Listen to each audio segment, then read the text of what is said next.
자, 오늘 여러분 우리 잘 아는 마태복음 18장 20절을 잘 알죠?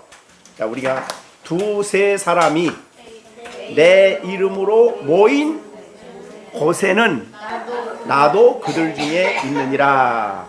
자, 오늘 여기 두세 사람보다 많죠?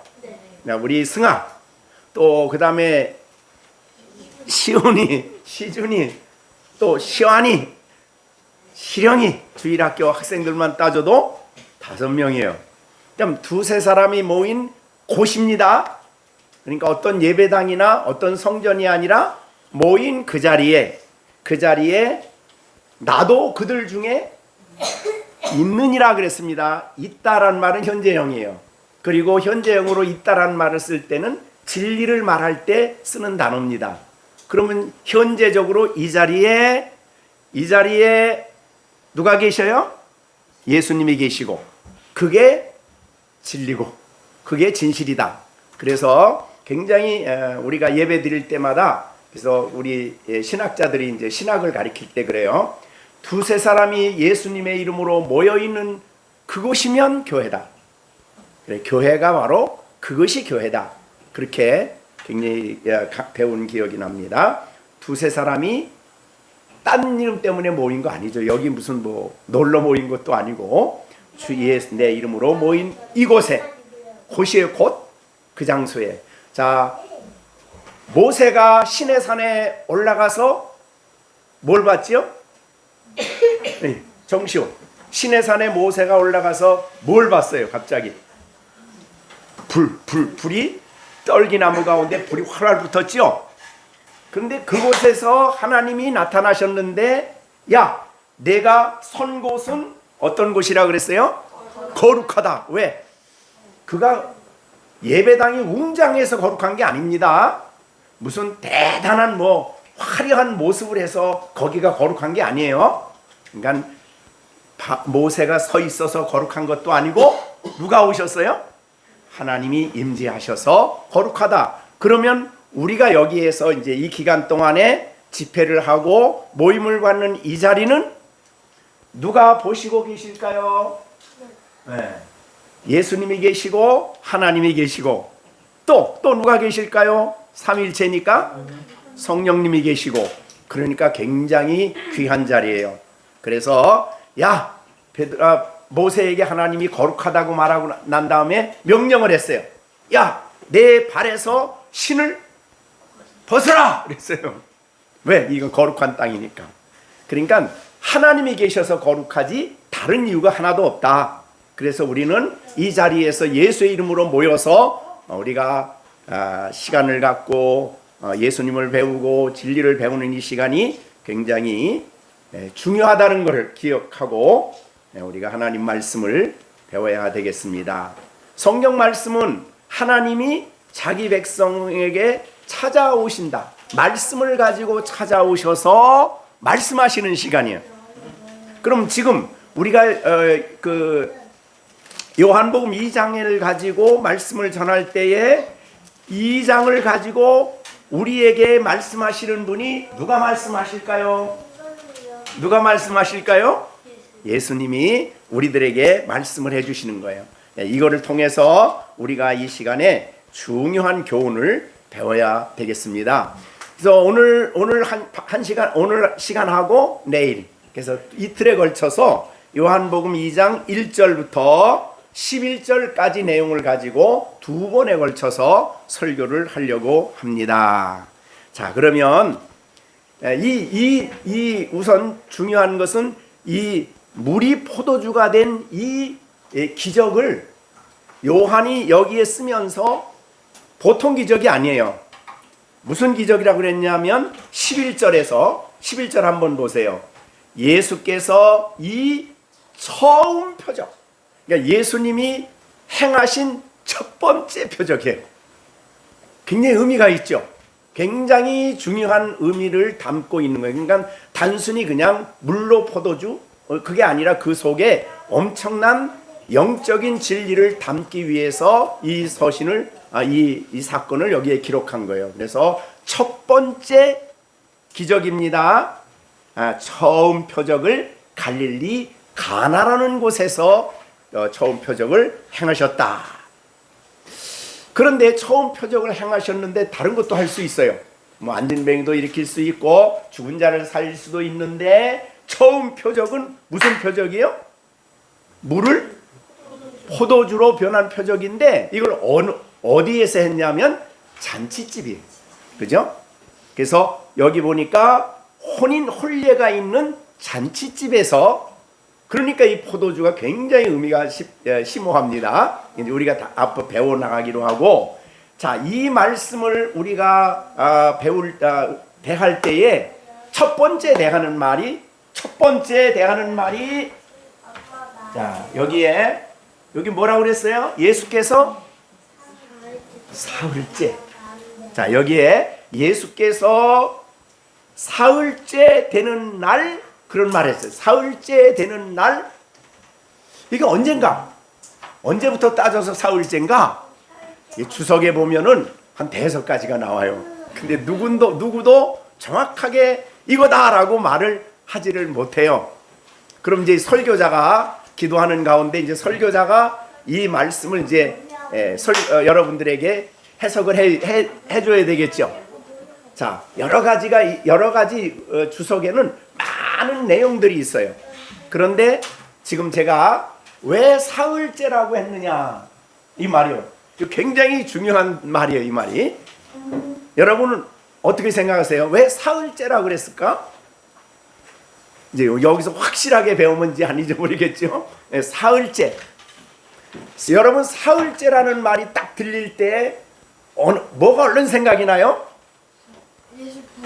예수 부활. 또 자, 아니 결혼식과 관련해서 결혼식을 하는데 왜 사흘째냐?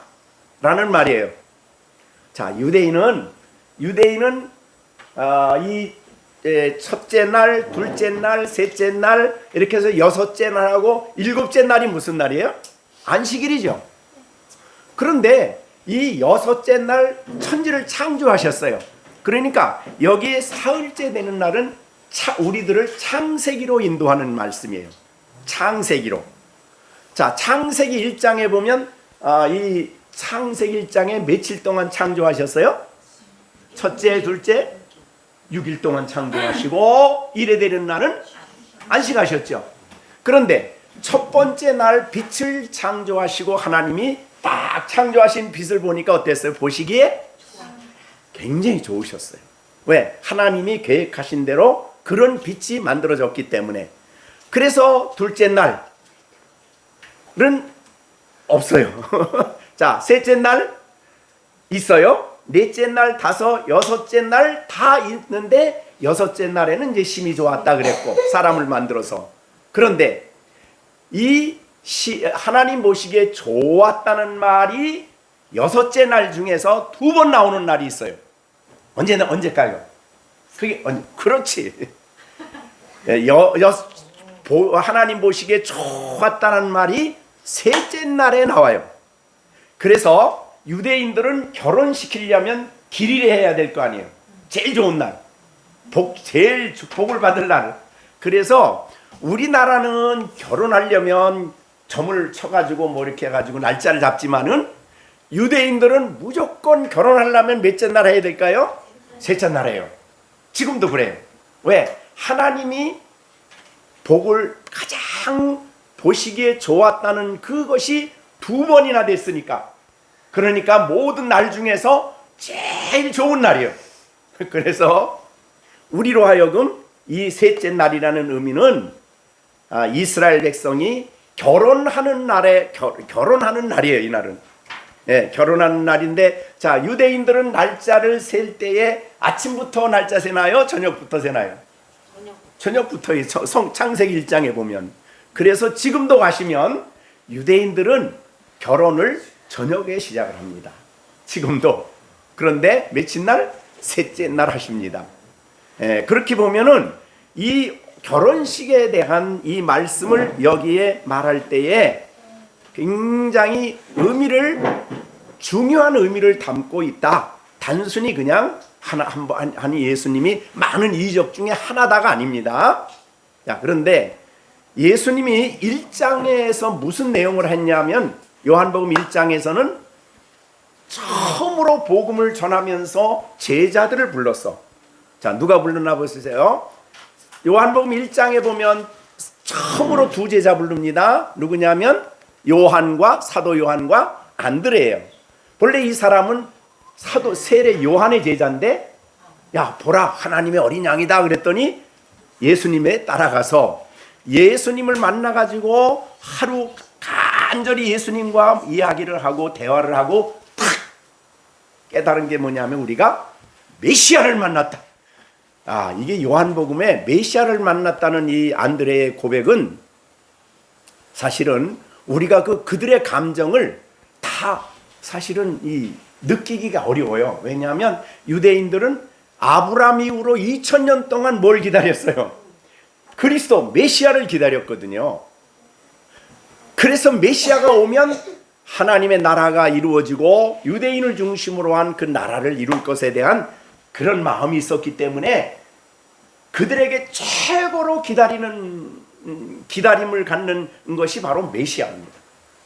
모든 가치가 메시아에게 달려 있어요. 그래서 제사를 지내든 뭐하든 물론 아브라함부터 그랬지만 메시아를 기다렸는데 세상에 그 메시아를 만난 거예요. 그러니 얼마나 놀라웠겠습니까? 그래서 여러분 요한복음 1장에 보면 요한이 이 요한복음 1장을 쓰지 않았습니까? 요한복음 1장을 쓰면서 사도 요한은 이게 언제 썼냐면 바로 그 젊었을 때 쓴 게 아니라 다 나이 많고 이제 죽을 날이 가까웠을 때 거의 90살 가까이에서 쓴 거예요.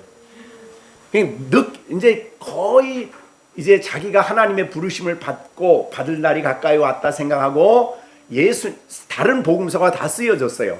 그런데 그 빠진 것들이 있어. 주로 예수님 가장 가까이 하고 예루살렘에서 이루어진 아주 중요한 것들이 빠진 부분이 많이 있거든요. 그래서 그거를 보충해서 써야 되겠다. 그래서 성령의 감동으로 요한복음을 썼는데 그 요한이 이 서신을 쓰면서 이 1장 39절 한번 보세요. 뭐라고 말하냐면 예수께서 이르시되 와보라. 그러므로 그들이 가서 계신 데를 보고 그날 함께 거하니 때가 제 몇 시요? 10시요. 10시 하려면 몇 시예요? 10시 하려면 거기다 뭘 더하면 돼요? 6을 더하면 16시예요. 그러면 어떻게 돼요? 오후 4시죠. 그러니까 주님을 만나서 메시아를 만났다는 이 사도 요한의 감동은 10년, 20년 나이가 제일 어렸을 때 아니에요. 요한은 다른 사도들 다 죽었어요. 이제 요한만 남았어. 그런데 그때까지도 그 날과 그 시간을 잊을 수가 없어요. 왜? 메시아를 만났기 때문에. 내가 예수를 보통 예수가 아니잖아요. 이게 유대인에게는 엄청난 사건입니다. 이건 마치 사도 바울이 다메섹 도상에서 예수님을 만난 사건은 그가 중요한 설교를 할 때마다 꼭 해요. 그죠? 유대인들에게 설교할 때 우리 사도행전에 보면 너무 놀라운 사건이 나에게는 예수님 만난 것만큼 내 인생을 변화시키고 내 인생을 새롭게 한 포인트가 없어. 그러니까 그 감경을 잊을 수가 없죠. 그죠? 그래서 그날과 그 시. 그래서 이제 사도 요한과 안드레를 불렀는데 너무 메시아를 만나고 나니까 너무너무 기쁘겠죠. 그럼 그 기쁜 마음을 어떻게 할까? 나 혼자 기쁘면 될까? 그래서 안드레는 누굴 찾아가는 거야 지금? 자기 형이 하나 있어. 그 형이 누구냐면 베드로야. 그러니까 너무 기뻐서 요한 보고 친구가 같은 동네 살거든요. 자, 가서 우리 형한테 이 놀라운 메시아를 만났다는 소식을 전해야 되지 않냐? 그래가지고 둘이 가서 베드로에게 우리가 메시아를 만났다 이렇게 된 거예요. 그래서 이제 예수님이 메시아를 그때 이름을 고쳐줬죠. 시몬을 뭐라고 고쳐줬어요? 베드로. 그러면 이제 3명 됐죠, 제자.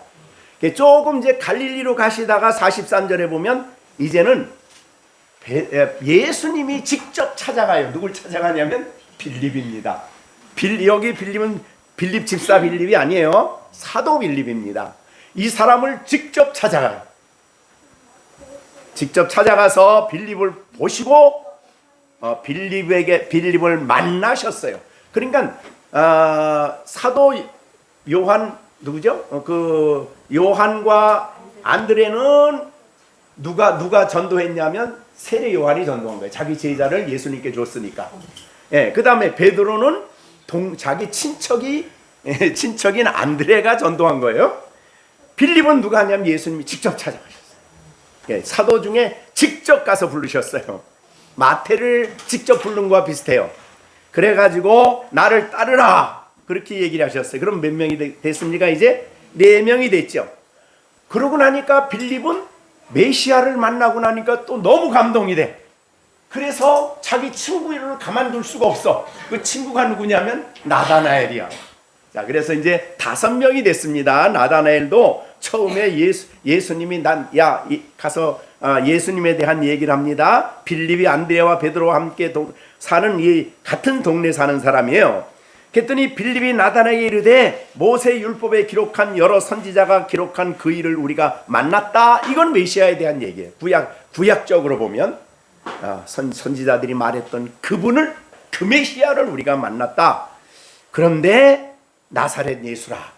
그러니까 이 나다나엘이 그러잖아요. 아니 나사렛이라는 동네에서 무슨 메시아가 와. 자, 유대인들은 메시아가 오는 동네는 정해졌어요. 유대인들은 어디입니까? 베들레헴이요. 그럼 베들레헴에서 났다 그러면 이해가 되겠는데 나사렛에서 무슨 메시아가 오냐. 그러니까 빌립이 야 그럼 와서 봐. 내 얘기 안만 들어도 소용없어. 그리고 와서 오는데 예수님이 이제 그를 보면서 하는 말이 보라 이는 참 이스라엘 사람이라 그 속에 간사한 것이 없다. 이렇게 얘기를 했어요. 다 아셨지 예수님은. 근데 깜짝 놀랐죠. 이게 어떻게 나라 아십니까? 그랬더니 야 빌립이 너를 부르기 전에 내가 너를 보았다. 어디서 보냐면 무화과나무 아래서 너를 봤다 그 말이에요. 무화과나무는 유대인들이 주로 기도하고 성경 읽는 장소거든요. 굉장히 이 무화과나무는 잎사가 크고 그늘을 만들어주기 때문에 더울 때 가서 거기서 성경을 읽고 조용한 시간에 하나님을 기도했는데 기도하는 나다나엘을 누가 봤다는 거예요? 어떻게 봐요? 보통 사람은 볼 수가 없지요. 누구기 때문에?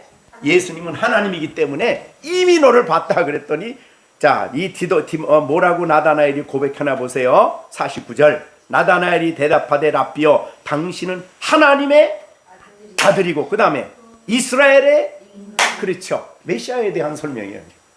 나다나엘은 그래도 성경을 많이 아는 사람이었기 때문에 이렇게 이스라엘 당신은 하나님의 아들이며 이스라엘의 임금이다. 그럼 이제 몇 명이 됐습니까? 5명이죠. 자, 그러면 예수님이 계신 곳에 5명이 같이 있어. 그럼 거기가 그게 뭐예요? 교회죠.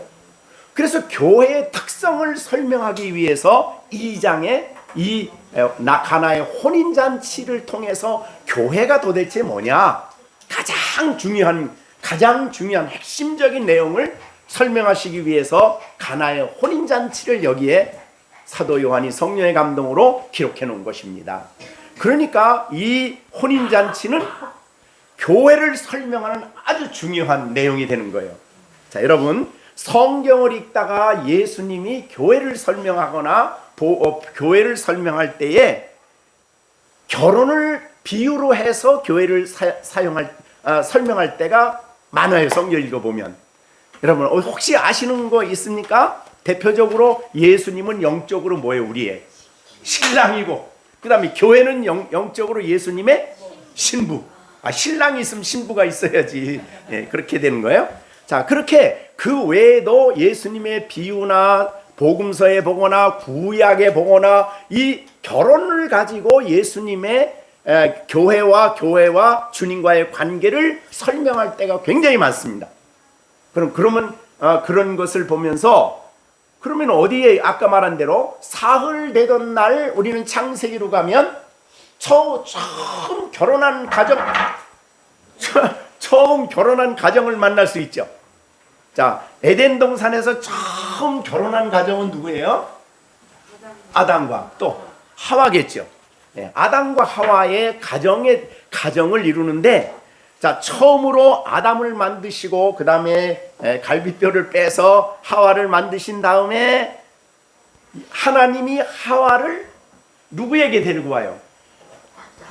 아담에게 데리고 와요. 그러니까 최초의 최초의 에덴 동산의 결혼식의 주례자는 하나님이 주례하셨어요. 네, 그래서 둘을 하나로 만들어 주시는데, 그런데 그 아담이 하는 유명한 말이 있죠. 이는 내 뼈 중에 뼈요. 그 다음에 그게 무슨 뜻일까요? 네, 그때 이제 아담은 그때 죄의 영향이 없었어요. 굉장히 지성을 뛰어나고 어느 정도 대단하게 창조했냐면 하나님을 닮은 사람으로 창조했으니까 그의 지성이나 이해력이 우리와 비교가 안 됩니다. 그래서 에덴 동산에 있는 동물, 에덴 동산에 있는 하나님이 지으신 것들에 대해서 특성을 다 파악해서 이름을 다 지어줄 정도야. 그러니까 굉장히 죄의 영향이 없었기 때문에 그때는. 그런데 하나님이 아담을 자기 안에 하와를 만들어서 자기 앞에 갖다 놓고, 야, 너희들은 부부다 그러고 결혼식을 해주는데, 이 아담이 한 고백이 바로 내 뼈 중에 뼈고 살 중에 살이다. 그게 뭐 뼈 중에 뼈고 살 중에 살이란 말이 무슨 뜻이에요? 얼른 생각해서. 네? 귀중하다. 예, 제일 중요한 원칙은 너와 나는 하나다. 연합되었다. 그 말이에요. 내 뼈니까, 내 살이니까. 그러니까 부부는 연합입니다. 그래서 부부는 사랑 가운데 하나가 되는 거죠. 하나가. 내 살과 내 뼈니까 하나가 된 거예요.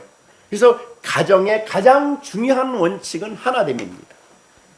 자, 그래서 성경에 보면 이 둘은 이젠 더 이상 너는 둘이 아니라 하나다. 이렇게 결혼에 대한 예수님의 설명을 말하면서 그렇게 말씀을 해주셨습니다. 그러니까 가장 성경적인 신앙 사랑의 고백이었다, 그렇게도 볼 수 있죠. 네, 어떻든 간에 그렇게 너와 나는 나눌 수 없는 하나다. 자, 그러면 교회는 어떤 곳인가요? 교회는 누구하고 하나요? 예수님하고 하나잖아요. 그죠? 그러니까 예수님 신랑이라고 그랬으니까 우리는 신부잖아요. 그래서 교회는 그리스도의 신부예요. 그러니까 에덴 동산의 아담과 하와의 결혼을 통해서 하나님 장차 만드실 교회에 대한 교훈을 주시고 있는 거예요. 그게 이제 나중에 우리가 에베소서 가면 보지만은, 에베소서에 가서 보면은 부부는 바로 교회를 설명하는 것이다, 그렇게 말씀하고 있는 것을 우리가 볼 수 있습니다. 자, 어떻든 사흘 되던 날에 갈릴리 가나에 혼인이 있었습니다. 그런데 예수의 어머니도 거기 계셨다. 그런 걸 보면 이제 이 혼인집은 예수님의 어머니와 아주 친척 관계예요. 정확하게는 알 수 없지만은 왜 그러냐면 나중에 포도주가 모자란다 그랬더니 이 어머니가 포도주가 모자라는 이 사건을 가지고 예수님 앞에 나가죠. 그죠? 일반 손님으로 왔다면 포도 떨어진 게 뭐 그렇게 무슨 문제야. 그래서 일반적으로 이 결혼식에, 옛날에는 결혼식을 하면은 음식을 내주는 그 방이 따로 있어요. 준비해 놓은 거를. 그거를 거기서 다 이렇게 내주는 역할하는 사람이 있습니다. 그래서 내주는 역할을, 지금이야 뭐 그런 거 없지만 옛날에는 다 방에다 준비해 놓고 상 오면은 다 내줘서 상 차려서 손님에게 주고, 그래서 이 과방이라고 그랬는데 과방의 주인 노릇을 했던 분이에요. 네, 이게 부모님들은 이제 바쁘시니까 그만큼 가까웠던 분이 예수님의 모친 마리아였습니다. 그런데 거기에 보면 예수와 그의 제자들이 혼인에 어떻게 됐어요? 청함을 받았어요. 초청을 받은 거죠. 그래서 청함을 받아서 예수와 그의 제자들이 그 혼인의 청함을 받아서 그곳에 갔다. 그렇게 볼 수가 있습니다. 자, 그래서 우리는 이 본문이 우리가 이제 앞으로 계속 해석해 나가면서 얼마나 이 교회에 대한 중요한 교훈을 주시는가라는 것을 우리가 생각해 볼 수 있는데, 자, 여러분이 얼른 아는 대로 이 가정에 지금 제일 심각한 문제는 포도주가 떨어진 거죠. 그래서 그거를 이제 해 주시는 내용을 설명하는 것이 이 내용인데, 우리는 잔치집에 술을 준다 그러면 그냥 취하도록 먹고 막 그래. 지금은 안 그러지만은 그 당시에 유대인들에게 있어서 포도주라는 것은 우리가 말하는 그런 술 개념이 아니에요. 물 같은 역할을 한 것이지만 동시에 모든 기쁨을 상징할 때의 포도주를 얘기해요. 자, 유대인은 건기와 우기가 있죠. 그래서 우기 때는 비가 좀 와요. 비가 왔다가 건기가 되기 시작하면 비가 말라요. 제일 먼저 마르는 것이 샘이에요. 그래서 샘에서 물을 마실 수가 없을 때가 되면 냇가에 물이 있어요. 나중에는 냇가에도 물이 떨어져. 우리가 엘리야 보면은 그리시네가에 갔는데 가뭄이 심해가지고 그리시네가에 물이 다 떨어지잖아요, 그죠? 그 다음을 위해서 준비해 놓은 것이 웅덩이에요, 웅덩이. 그래서 이스라엘 백성들은 웅덩이를 많이 팝니다. 마사다라는 이스라엘 땅에 가보면 웅덩이가 얼마나 큰지 몰라요. 거기 많은 사람들이 물을 먹어야 되니까 그거를 비 올 때 우기에 거기다가 물을 다 준비해 놔요. 웅덩이. 샘이 아닙니다. 웅덩이는 성경에서 웅덩이 말할 때는 사람이 판 것을 웅덩이라고 그러는데, 이스라엘 땅은 화산재가 많기 때문에 웅덩이를 파서 물이 좀 고이면 그게 세멘트 같이 돼가지고 굉장히 그 물을 가둘 수 있는 그런 웅덩이가 되는 거예요. 그래서 웅덩이가 굉장히 중요한 역할을 합니다. 그러니까 어디든지 웅덩이가 있어요. 그래서 물이 마르고 건기가 아주 극에 달할 때는 웅덩이에 물을 먹어요. 근데 웅덩이도 물이 떨어진다. 그 다음에 어떻게 합니까? 그 다음에 먹는 게, 그 다음에 나오는 게 포도주예요. 그러니까 우리가 이스라엘 백성들이 포도주를 먹는다 그럴 때 생각은 아까 우리 시온이가 말한 것처럼 생수를 마시는 것과 비슷한 거예요. 너무너무 가난할 때. 그래서 이 시편에도 보면 물을 우리가 최고로 기쁠 때 포도주가 있을 때 기쁨을 표시를 해요. 기쁘다 그럴 때 포도주를 기쁨으로 표시를 합니다. 그럼 이 잔치집에는 그러면 뭐가 있어야 된다는 거죠? 기쁨이 있어야 된다는 거죠. 자, 이 잔치집에 이 기쁨이 넘쳐야 되는 것이 이 잔치집인데, 그 기쁨이 넘치다는 표현을 포도주를 풍성히 공급함으로써 기쁨이 있다, 기쁘다. 물론 이제 나중에 그게 조금 이제 취함도 있겠죠. 그러면 이제 기쁘듯이 어떻든 잔치집에는 다른 거 몰라도 포도주는 아주 풍성해야 돼요.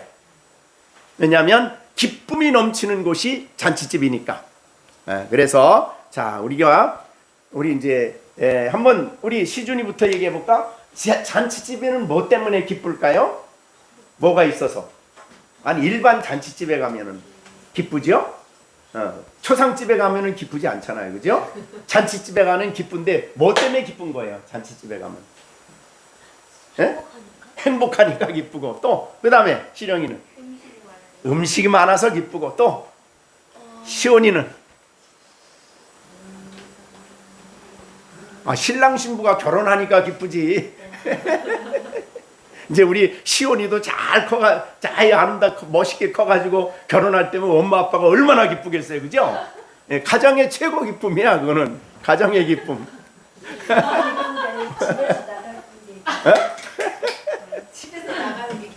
예.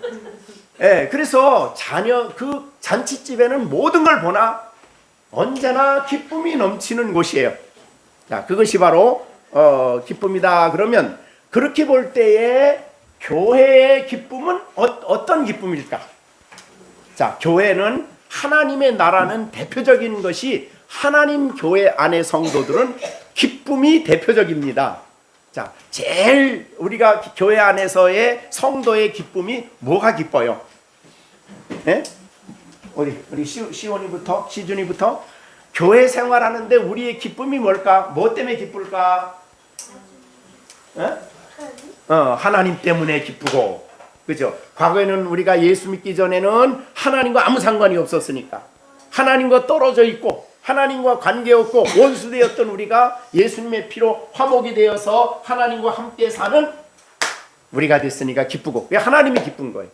그래서 여호와를 기뻐하라, 하나님을 기뻐하라, 그럼 내가 내 소원을 이루어준다. 이제 시편에 기쁨에 하나님으로 인한 기쁨이. 또 뭐가 기쁠까요? 교회에서 또 우리 시령인 믿음을 갖게 된 것이 기쁘다.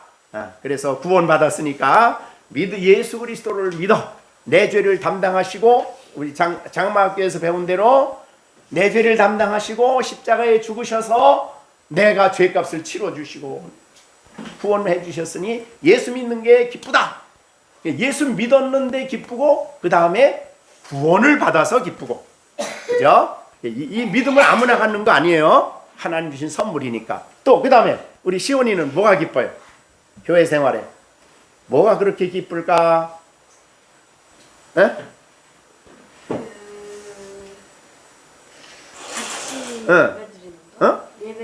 예배 드리는 게 기쁘다. 네. 또 우리 뭐 여러 가지로 우리가 기쁠 거 얘기할 수 있겠는데, 승하는 교회 생활해서 내가 하나님을 믿어서 뭐가 기쁠까? 뭐가 기쁠? 교회 가서 뭐가 기뻐요? 맛있는 거 먹어 기쁠까? 또 그 다음에 뭐? 맛있는 거 먹는 것도 기쁘죠. 먹는 것도 기쁜 거야. 자, 그 다음에 어디 봐. 뭐 얘기해봐. 뭐가 기뻐? 누구 만나서 기뻐요? 교회는 하나님이 계셔서 기쁘고. 자, 그러면 몇 가지 우리가 생각을 정리해 보겠습니다. 신앙인들에게 가장 큰 기쁨은 구원받은 거죠. 왜? 죄의 종된 자리에서, 그 다음에 사단의 종된 자리에서, 멸망의 자리에서, 하나님과 아무 관계없는 자리에서 우리가 예수 믿음으로 말미암아 값없이 구원을 받아서, 구원받은 게 뭐예요? 하나님 자녀가 되고, 우리가 이제 많이 배웠듯이 거듭나서 죄 용서받고 하나님 자녀가 됐죠.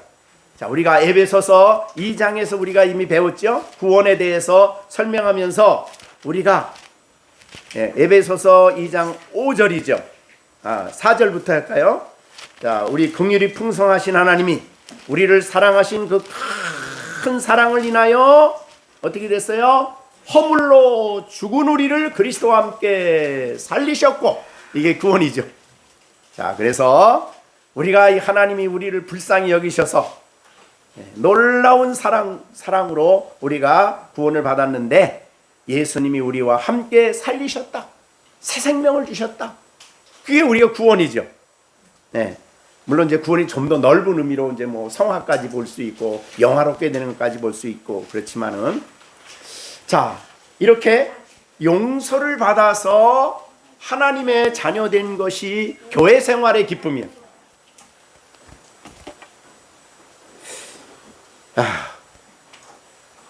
오늘 아침에 경건의 시간 하셨나요? 열왕기하에서 경건의 시간 하셨나요? 예, 짐 싸느라고 못 하셨어요? 예. 므낫세에 대한 오늘 설교, 므낫세에 대한 말씀이죠. 예, 역대하 21장인데 10절과 13절에 보면 저는 므낫세 보고 너무 놀랐어요. 자, 12살에 왕이 돼가지고 55년 동안 다스렸으니까 유대 나라에서는 제일 오래 살았어요. 근데 그가 한 일이 뭐냐면 아버지가 종교한 걸 다 뒤집어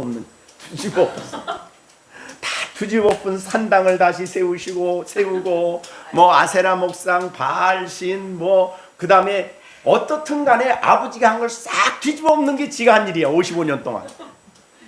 그리고 그거를 반대하는 그 시대 유명한 선지자들이 많았어요.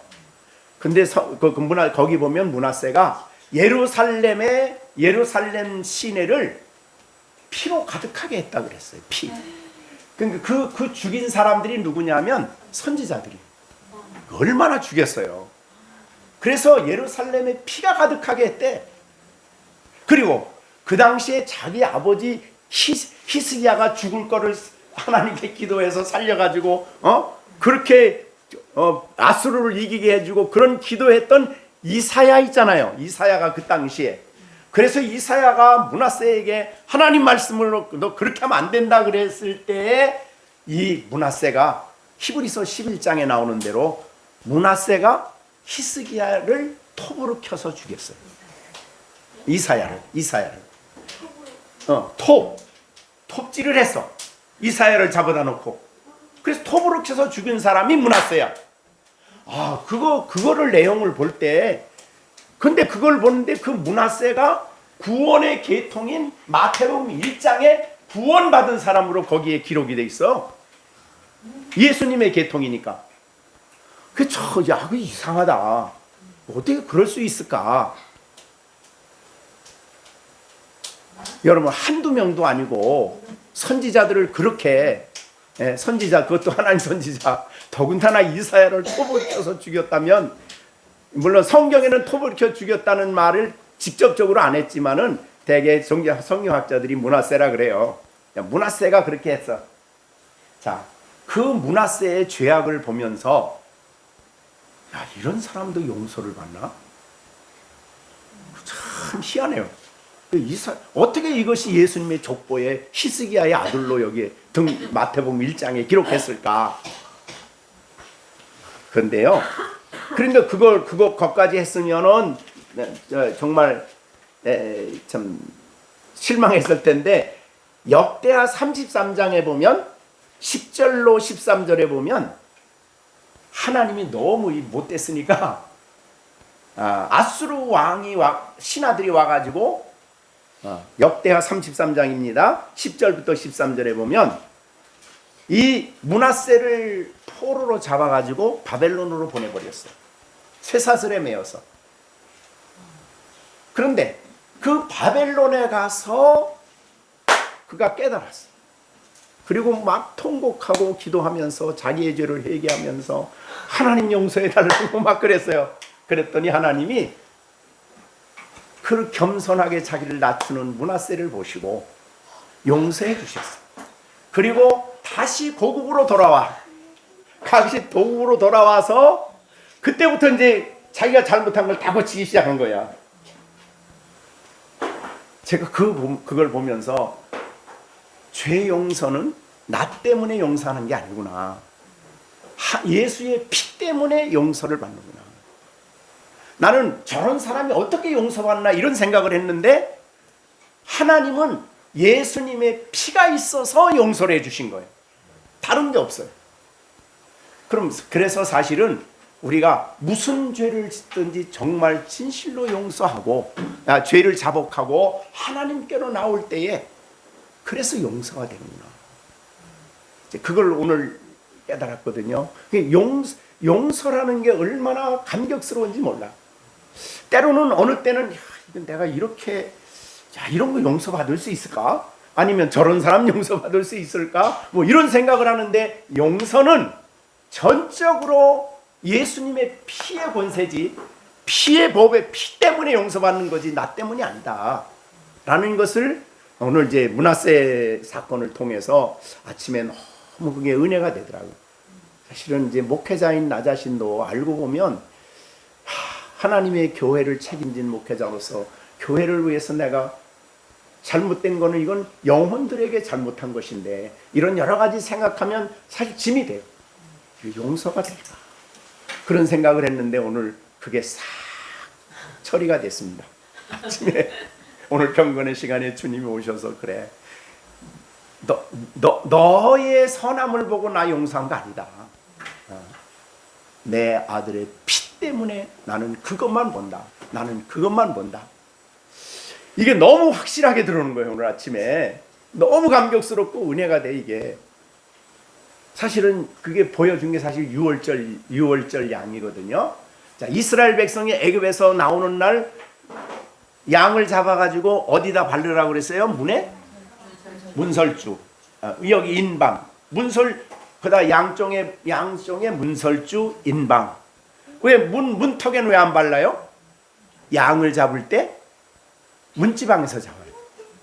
그럼 피 전체가 다 피가 있잖아요, 그죠? 네. 그렇게 돼가지고 이제 천사가 내려와서 이제 죽이러 갑니다. 가나안에 애굽에 있는 사람들은 다 이제 죽이러 내려왔는데 그 집에 가니까 뭐가 보여요? 피가 보입니다. 그러니까 그 안에 어떤 사람이 있는가는 관계가 없어. 유대인이 오늘 그때까지 유대인 중에서는 수많은 죄를 짓고 그런 사람 저런 사람 별 사람 아니면 이방인이라도 거기에 들어가서 그 집에 머물러 있으면 그 피를 보고 진노가 넘어간다. 그게 하나님의 용서의 길이에요. 너무 분명하죠. 너무 뚜렷하고 또 이거 구체적으로 말하면 세상에 어떻게 이사야를 갖다가 톱으로 켜 죽인 므낫세 저런 거 어떻게 저런 거 용서를 받나? 그런데 그게 바로 나야다. 나. 생각할 때 너무 아침에 너무 은혜가 되다. 네. 그래서 그렇게 우리가 이제 용서라는 것, 용서받은 것을 참으로 기뻐하는 성도들이 내 죄를 완전하게 용서해 주셨죠. 그걸 우리가 요한복음 13장에서는 목욕했다 그랬잖아요. 목욕. 그죠? 한 번 목욕하고 또 목욕해요? 아니에요. 완전하게. 태어날 때부터 죽을 때까지의 모든 죄가 다 씻어진 거죠. 그게 바로 죄 용서예요. 그걸 우리는 성경에서 믿음으로 용서받는다 그래요. 믿음으로. 거듭나는 거죠. 거듭나서 믿음으로 모든 죄값을 치루어 줬어요. 그러나 이제 하나님 백성으로 하나님 자녀로 죄를 짓는 문제는 발 씻는 거죠. 날마다. 근데 그러다 혹시라도 믿고 난 다음에 죄를 지어서 그 죄 때문에 지옥 가는가요? 정죄받나요? 그리스도 안에 있는 사람이? 아니죠. 근데 이 교회 예수 믿는 사람들이요, 그 부분이 굉장히 혼란이 와요. 자, 로마서 8장 1절에 무슨 말씀이 있죠? 네, 누가? 그리스도 안에 있는 자에게는 결코 그게 정죄가 지옥 가는 거거든요. 그게 바로 하나님이 우리를 구원하신 하나님의 지혜요, 하나님의 방법이에요. 하나님의 은혜가 아니면 그래서 우리의 죄 사함이 온전해질 수가 없는 거죠. 자, 그러면 믿는 사람이, 이거 지난번에도 얘기했지만은 정말 성도들이 이게 확실하진 않아요. 근데 여러분은 확실해야 됩니다. 예? 자, 그러면 하나님의 자녀가 아버지께 죄를 지으면은 그 지옥 가나요? 아니면 하나님의 자녀가 죄를 지으면 뭐예요? 지옥 가나요? 그것 때문에? 아니죠. 예. 왜? 다 용서됐기 때문에. 그럼 하나님의 자녀가 죄를 지으면은 누구에게 문제가 생기는 거예요? 하나님께죠. 아버지를 속상하게 하고 아버지께 대든 거고 아버지를 슬프게 한 거니까 그거는 가서 뭐 하면 돼요? 자백함으로. 요한일서 1장 9절에 만일 우리가 우리 죄를 뭐 하면? 자백하면 그거 그렇게 되는 거예요, 그게. 예. 그러니까 그 두 개가요 확실하지 않기 때문에 성도들은 구원의 확신이 맨날 왔다 갔다 해요. 그래서 천국 갑니까? 그럼 그 확실하지 않았어요. 그래서 이 거듭남으로 속죄함을 받는 거하고 그리스도인으로 죄 용서받는 문제가, 죄 씻음 받는 문제가 분명히 구분이 되고 이걸 알아야 된다. 어떻든 죄 용서의 기쁨, 그 다음에 구원받은 은혜에 대한 기쁨입니다. 그 다음에 또 어떤 기쁨이 있어요? 성도들은 교회 안에서 어떤 기쁨이 또 있어요? 교제. 네? 성도의 교제의 기쁨이 있다. 기쁨이죠. 참 기쁨입니다. 네, 그래서 세례 요한의 기쁨이 이제 그런 기쁨인데, 요한복음 3장 29절에 보면 세례 요한이 그랬어요. 신부를 취하는 것은 신랑이나 서서 신랑의 음성을 듣는 친구가 크게 기뻐한다. 결혼식에서. 그러니까 한 사람이 예수 그리스도를 영접하고 주님과 함께 교제하는 걸 볼 때에 너무 기쁘다. 주께 돌아오는 그래서 신랑이 신부를 취해, 예수님이 성도들을 자신의 것으로 취해서 그럴 때에 너무 이게 기쁘다. 나는 이런 기쁨이 충만하다. 그런 말. 성도의 교제 속에서 다른 성도와 예수님과 가까이 교제하는 걸 보면 너무 기쁘다 이 말이죠. 너무 기쁘다. 자, 우리가 지난번에 아브라함 장막학교 했어요. 뭐 다른 사람은 어떨지 모르지만은 아브라함 장막학교 하는데 목사님 진짜 너무 행복했어요. 왜냐하면 그 아이들이 거기 와서 주님의 말씀을 듣고 주님이 그들을 받아주시고 주님이 그들과 교제하는 모습은 너무 기쁩니다. 그리고 이 아이들이 커서 어떤 일을 할지 우리는 모르죠. 그죠? 어떻게 하나님께 쓰여질지 모르지요. 예? 그 장래를 생각하면 이 작은 11명이지만 이들의 앞날에 하나님 나라를 위해서 하실 하나님의 계획이 이들을 통해 이루어질 걸 생각하면 너무너무 기쁩니다. 그래서 지난주에 너무 저는 행복했습니다. 자, 그러니까 성도의 기쁨이요. 그래가지고 우리가 사도 요한이 요한 1, 2, 3서를 쓰면서 그의 가장 큰 기쁨은 성도들이 주님을 사랑하고 말씀을 가까이 하고 진리에 순종하는 걸 볼 때 나는 기쁘다. 이것만큼 기쁜 게 없다. 이제 그런 기쁨은 이제 목회자가 가질 수 있는 기쁨이고, 또 믿음의 자녀를 둔 부모들은 또 우리 자녀들이 하나님을 가까이 하고 진리대로 살아가려고 하고 말씀을 배우려고 하는 거, 그런 걸 볼 때 가장 기쁘죠. 그런 기쁨이 교회 안에 있습니다. 자, 그럼 또 어떤 기쁨이 있을까요? 예수님 때문에 기뻐하는 거죠. 자, 예수님 때문에 기쁨은 우리가 베드로전서 1장 8절에 있는 말씀이에요. 그죠? 예수를 너희가 보지 못하나 사랑하는도다. 이제도 보지 못하나 믿고 말할 수 없는 영광스러운 기쁨으로 즐거워한다. 누가 기뻐요? 예수님 기뻐. 예수님을 아는 게 기쁨이야.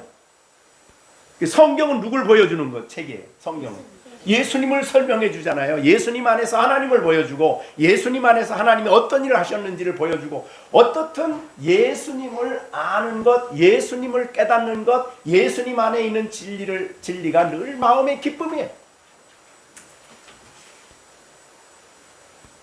자, 그래서 우리가 교회를 간다 그러면 이 기쁨을 제쳐놓고 가서 오늘 가니까 참 찬양대 참 잘하더라.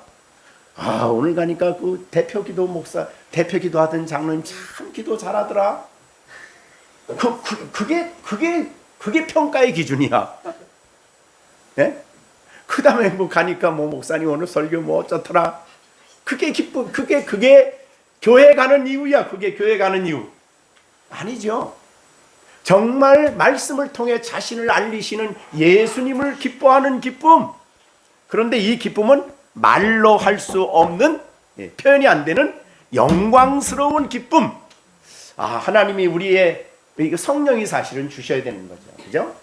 성령이, 내가 아버지께 구하여 성령을 보내주시면 그 성령이 와서 그가 너희 마음속에 예수님을 증거한다고 그랬잖아요. 그 예수님을 내 마음속에 알게 해주시고 마음속에 깨닫게 해주셔서 그 예수님을 알 때, 성경을 통해서 알고 설교 속에서 알고 말씀의 내용 속에서 예수님을 알 때 그 예수님을 인한 기쁨이죠. 그것이 성도의 기쁨이라 이 말이죠. 초대교회 성도들은요, 예수 믿는다 그러면 그 베드로전서 쓸 때면은 초대교회 성도들은 박해라는 것을 떠날 수가 없었어요. 전부 다 박해하고 연결이 됐어요, 초대교회는. 근데 그런 박해를 당하면서도 그들은 조금치도 흔들림이 없이 예수 그리스도를 믿는 믿음을 지켰어요. 왜? 예수님을 알았어요. 그죠? 예수님이 어떤 분인가를 알기 때문에 그렇게 예수님 때문에 고난당하는 걸 조금치도 흔들리지 않았다. 그런 말이죠. 예수가 나의 기쁨이에요. 그죠? 예수님이 나의 즐거움이고 나의 기쁨이라 이 말이죠. 성경은 그래서 예수님을 우리에게 알려주기 위해서 성경이 기록되어 있어요. 자, 그 다음에 또 어떤 기쁨이 있을까요? 하나님 나라. 자, 우리가 로마서 14장 17절이죠. 하나님 나라는 오직 성령 안에서 의와 평강과 희락이 기쁨이죠. 예, 성령의 감동으로 성령의 인도 속에서 우리가 신앙생활하고 교회생활하고 하나님을 섬기는 이 삶 속에는 기쁨이 있다 그 말이죠. 자, 그러니까 하나님을 인한 기쁨이요, 또 예수님 인한 기쁨이요, 또 죄사함의 기쁨이요, 또 믿음의 식구들을 보는 게 기쁨이요, 그런 기쁨이 교회 안의 기쁨이에요. 그래서 하나님 나라는 먹는 것 마시는 것이 아니라 오직 성령 안에서 의와, 값없이 얻었다 먹는 거죠. 의와 평강과 희락이다. 이게 교회예요. 교회. 그런 기쁨이 있어야 돼요. 근데 이 잔치집에 뭐가 떨어졌어요 지금? 포도주가 떨어졌다는 거는 무슨 뜻이겠어요 그럼? 기쁨을 잃어버렸다. 기쁨을 잃어버렸어요. 그러니까 교회 다니면서도 성도들이 기쁨을 잊어버려. 기쁨이 없이 교회 생활해. 자, 이 초대 잔치집을 강조한 이유는요, 유대인들의 종교 생활과 새 언약, 예수님을 모신 교회 생활과를 대조시키는 거예요. 유대인들의 교회 생활은 유대인들 중심으로 한 종교 생활하는 사람들은 기쁨이 없었어요. 네, 그들의 삶 속에는 다 짐만 있어, 짐. 무거운 짐만 있는 거야, 막. 네? 그래서 교회 가서 랍비들의 설교를 들어도 짐만 돼, 짐만. 무거운 짐이야, 막. 네? 그렇죠. 뭐 율법 어긴다, 하여튼, 안식일을 지키기 위해서, 59개의 하지 말라는 규정을 만들어가지고, 안식일에 그거 하면 안 돼. 당장 난리가 나. 네. 안식일 날 제자들이 배가 고파서 밀리삭을 이렇게 해서 먹었죠. 그랬더니 그걸 보고 있던 유대인들이, 바리새인들이 뭐라 그래요? 왜 밀리삭 받아 배고파서 하는 게 그 생각을 못 하고 왜 안식일 날 일하냐? 이게 일하는 거야, 이게. 이거 안식일 범했다는 거 이거. 그러니까 얼마나 얽매임에 그 유대인의 모습이에요. 그래서 여러분, 예수님이 오셔서 새술은 새부대라는 말을 했죠. 그게 바로 그겁니다. 그리스도 안의 삶은 새로운 삶이다. 옛날 그 부대, 다 떨어진 부대, 유대인의 그런 형식에 얽매인 그런 삶 속에서 신앙생활한 거 아니다. 교회 안의 삶은 이 신령한 기쁨과 감격을 가지고 사는 삶이다. 이런 말을 한 거예요. 유대인의 종교 생활과 정반대입니다. 그거를 이제 이 잔치집을 통해서 보여준 거예요. 자, 그러면 우리가 정시온 주일날 우리가 시온네 집에서 예배를 드리는데 내 이름으로 두세 사람이 모인 곳이 어딜 가요? 집이죠. 그러니까 집이 중요한 게 아니라 거기에 누가 오셔요? 네, 하나님 임재하시고 예수님이 오시고, 그래서 거기가 거룩해. 예배 드리는 동안은 거기서 동생하고 막 싸우고 막 그랬어도 거기가 거룩해. 왜? 누가 임재하셔서? 하나님, 예수 그리스도가 나는 너희 예수의 내 이름으로 예배하는 곳에 거기 있다. 그래서 거기가 거룩한 거예요. 그럼 우리가 주일날 모여서 열린샘교회 성도들이 모여서 예배 드리는 그 예배와 그 예배 드리는 그 시간에 이런 성도로서의 기쁨이 있는가? 기쁜가? 자, 우리 한번 물어보겠습니다. 자, 주일날 우리가 예배 드리고 같이 만나서 교제하고 말씀 나누고 거기에 기쁨이 있어요? 그 다음에 우리 신영이는 어디? 그 시간에 다른 사람이 야 오늘 딴 데 놀러 가자. 그래도 안 가겠죠? 네. 왜? 거기에 뭐가 있어요? 성도의 기쁨이 있어요. 그 다음에 시온이는? 기뻐요. 뭐가 기뻐요? 뭐가 기뻐요? 주일날 거기서 예배 드리면서 뭐가 기쁠까요? 네? 하나님이 있어요. 그 가운데 하나님이 계셔서 그죠? 네. 우리 정시준이 하나님이 계셔서 예수님이 그 가운데 계셔서 기쁘죠? 그래 그렇게 자 그것이 교회예요. 우리 승아 주일날 교회 가지요? 유치부에 가지요? 유초등부지 정말. 자 유초등부에 가서 기뻐요 안 기뻐요? 거기 가서 박승아 기뻐요 안 기뻐요?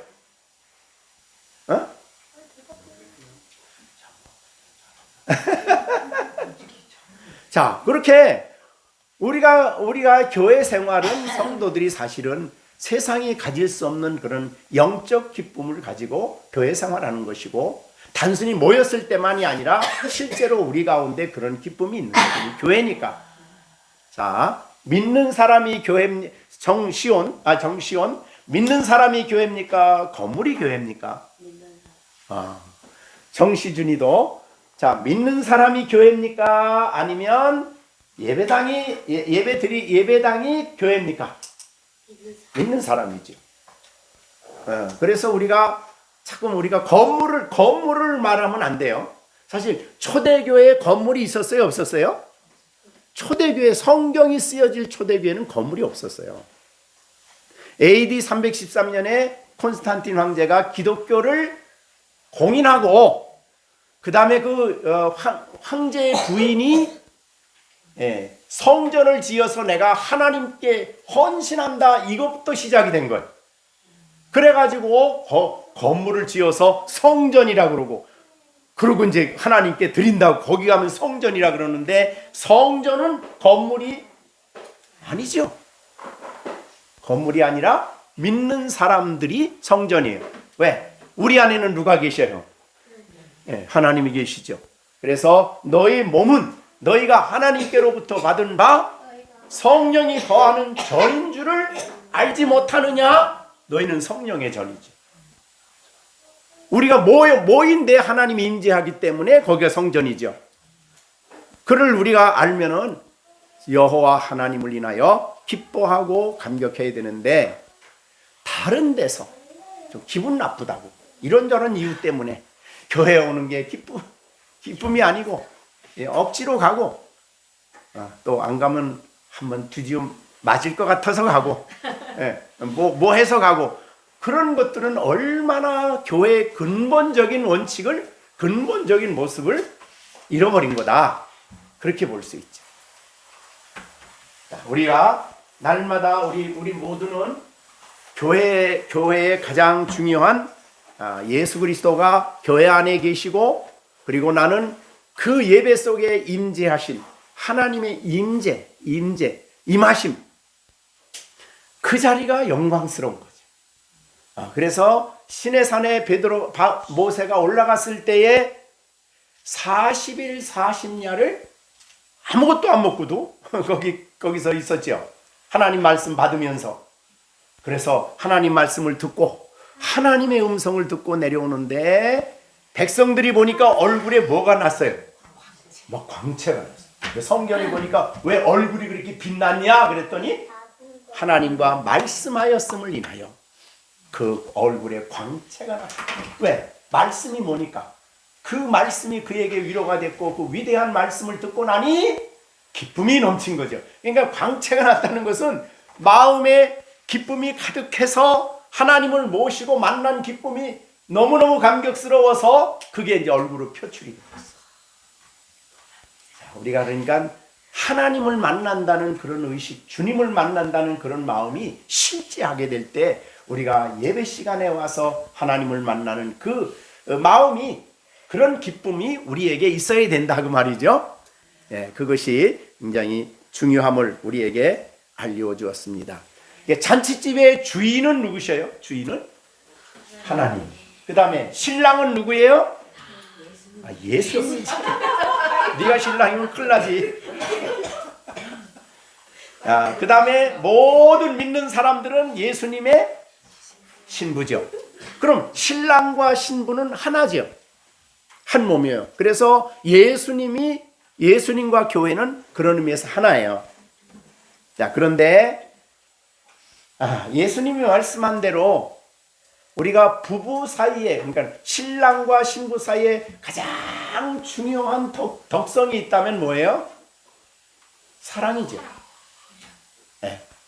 그래서 예수님이 우리를 사랑하시고 우리가 예수님을 사랑하고, 그렇죠. 그러니까 이 예수님의 그 놀라운 사랑을 마음속에 깨닫는 성도는 예수님을 사랑하시죠. 자, 우리가 아브라함 장막학교에 잊어버리지 않나 모르겠네. 그 아브라함 장막학교에 마리아가 향유를 예수님께 부었을 때 예수님에 대한 어떤 마음이 있었던 거예요? 고맙고 또 자기를 구원해 주었으니까 가장 큰 거는 사랑이죠. 네. 그래서 우리가 우리 예수님을 마음을 다하여 사랑할 때 어떤 마음으로 사랑해야 된다 그러죠? 자, 하나님 사랑할 때 여호와는 어떻게 돼요? 이스라엘아 들으라, 우리 하나님 여호와는 오직 유일하신 너는 마음을 다하고 뜻을 다하고 힘을 다하여 내 하나님 여호와를 사랑하라. 예, 그 사랑의 마음이에요. 자, 그러니까 우리가 교회 생활에 있어서 가장 중요한 것은 예수님과 우리와의 사랑이다 라는 것이에요. 그러면 우리의 형제들은 어떻게 사랑해야 될까요? 예? 형제들은, 야, 우리가 정시온, 시준이를 어떻게 사랑해야 될까요? 아니요.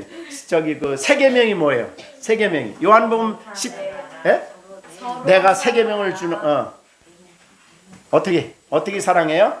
내가 너희를 사랑한 것 같이 너희도 서로. 그러니까 우리 시온이가 시준이 사랑할 때는 어떤 사랑으로 해야 돼요? 예수님이 시온이를 사랑한 것 같이, 예, 시준이를 사랑하면 시준이가 시온이 사랑받으면 마음이 어떨까요? 좋겠죠? 기쁘겠지요. 예, 기쁨이 넘치는 거예요. 그러니까 시온이하고 시준이가 사는 게 너무 기쁜 거야. 왜? 시준이는 형이 사랑하고 또 시준이는 시온이를 사랑하니까. 사랑했죠가 아니라 사랑합니다. 그러니까 서로 사랑하기 때문에 기쁜 거예요. 그죠? 교회는, 그래서 예수님의 사랑이 넘치는 곳이 바로 교회다. 그런데 오늘날 교회 가면은, 오늘 믿는 성도들이 교회니까 우리 시온이와 시준이가 그런 사랑이 서로 넘쳐야 되는데 사랑을 해요, 안 해요? 해요. 그래서 기쁘죠? 그래서 사흘 되는 날에 대한 교훈을 설명을 했어요. 날이 갈릴리 가나에서 혼인이 있어. 예수님 어머니도 거기 계셨는데 예수와 그의 제자들도 혼인의 청함을 받았다. 그런 말입니다. 그런데 그 집에 포도주가 모자랐다. 여기까지 설명을 했어요. 자, 우리가 포도주가 모자란 교회. 자, 너무나 오늘날 교회 모습을 너무나 잘 보여주는 내용이기도 해요. 정말 우리가 마음껏 그 기쁨을 가지고 교회 생활해야 되는데 사실은 초대교회 성도들이 그런 그런 교회 생활을 했어요. 어느 정도 그들 사이의 그 관계가 너무너무 풍성하고 기뻤기 때문에 초대교회 고난 속에 있는 교회였지만은 그런 아름다운 모습을 우리가 간증을 통해 볼 수가 있겠습니다. 자, 그런데 예수님께서 포도주가 모자란 것을 예수님이 알았어요. 예수님의 어머니가 알았어요. 예수의 어머니가 예수에게 이르되 저희에게 포도주가 없다라고 예수의 어머니가 예수님에게 말씀을 합니다. 자, 예수님의 어머니가 예수에게 포도주가 없다라고 얘기를 한 이유는 뭘까요? 포도주를 만들어 달라는 거 아니에요. 그죠? 네.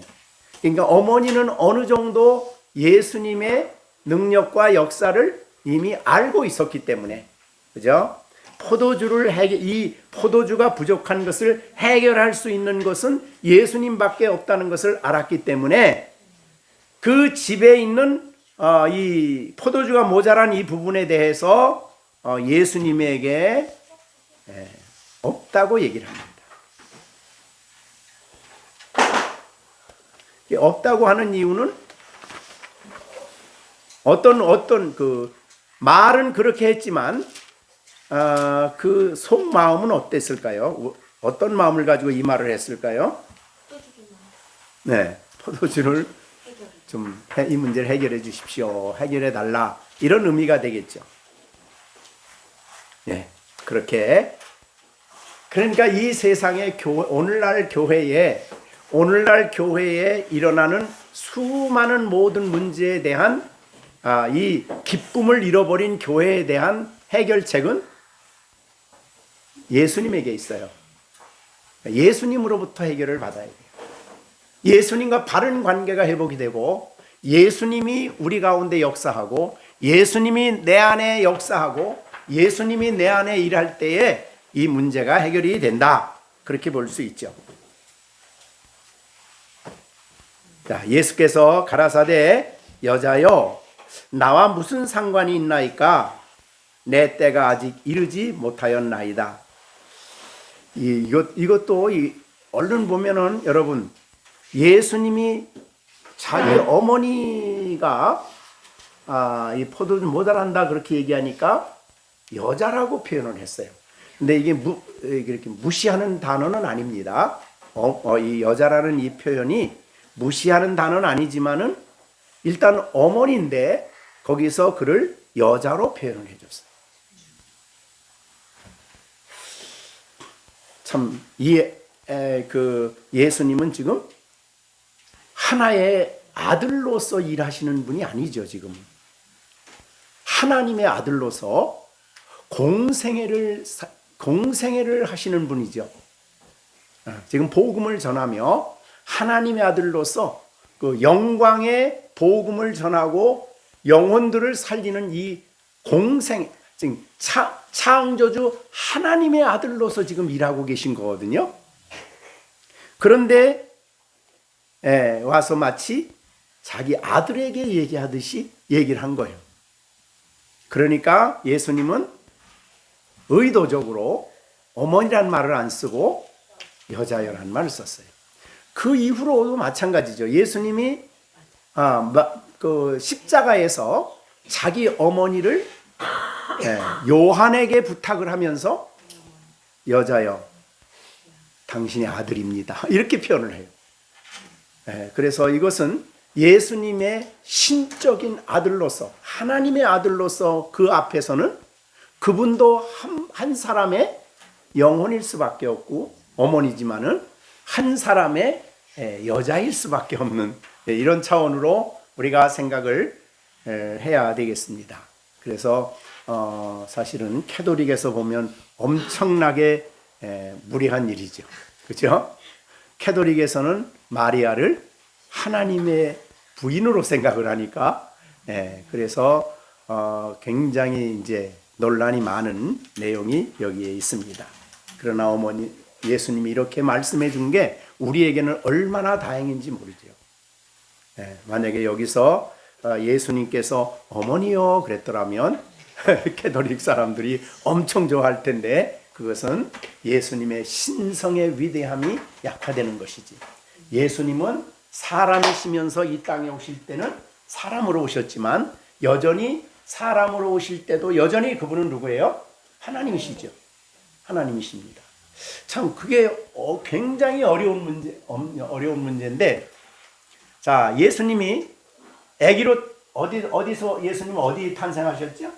베들레헴에. 아기로 오셨죠? 근데 아기로 왔으면은 엄마가 어떻게 돼요?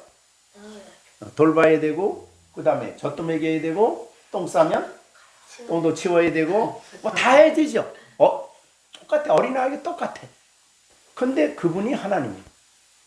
예수님이 이 땅에 사람으로 오셨을 때 하나님인 것을 포기하지 않았어요. 그의 영광과 능력을 행사하지 않으려고 억제했을 뿐이지, 예수님은 여전히 하나님이셔. 그래서 이건 양성교리라 그러는데, 그 양성교리를 받아들이는 게 굉장히 어렵습니다.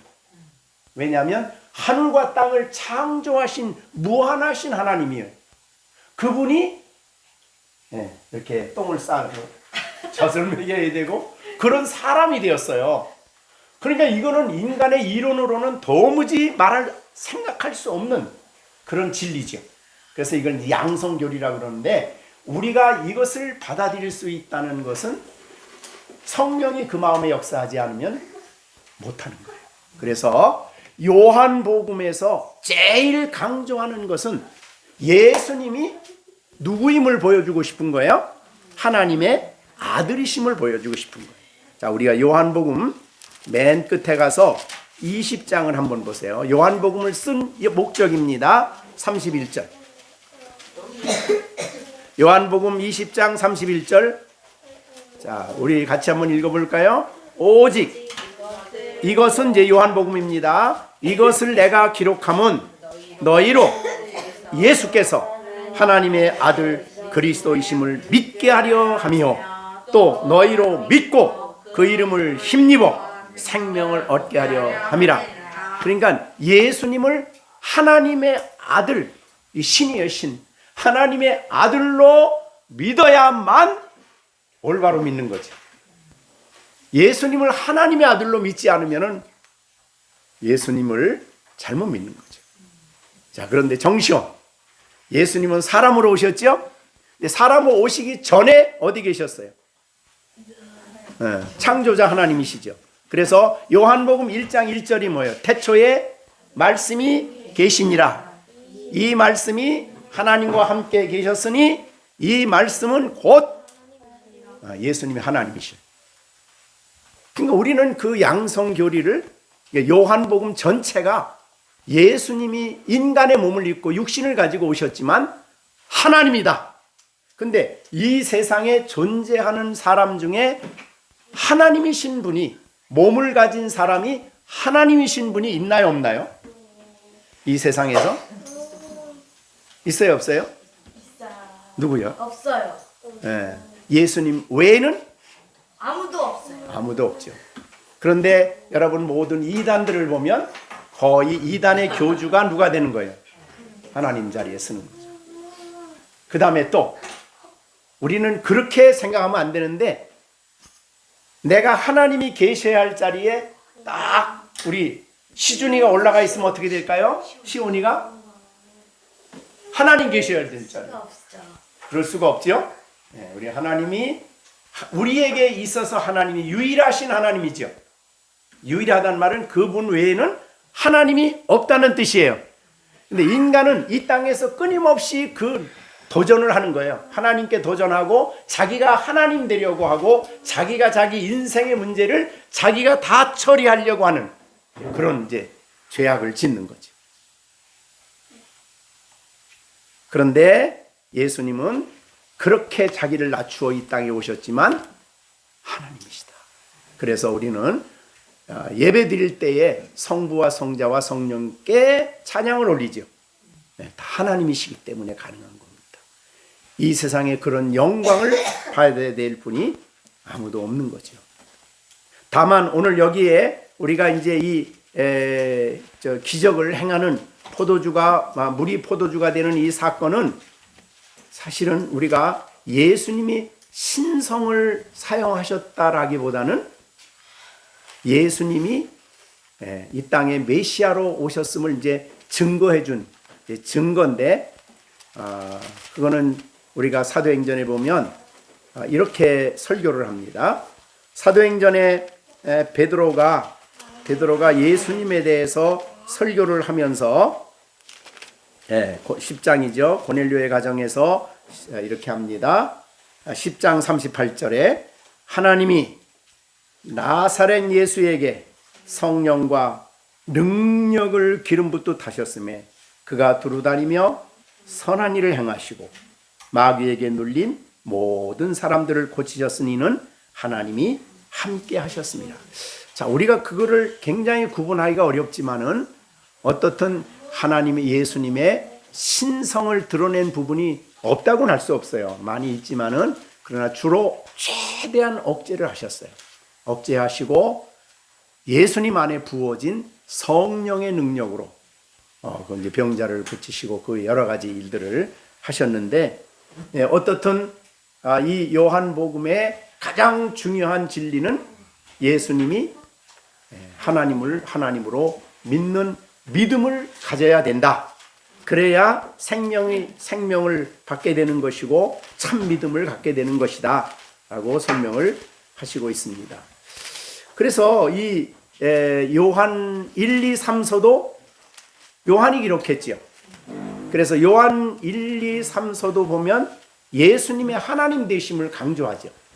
그래서 요한 1서 1장 1절부터 태초부터, 여기 이런 말을 했어요. 태초부터 있는 생명의 말씀. 이게 예수님이에요.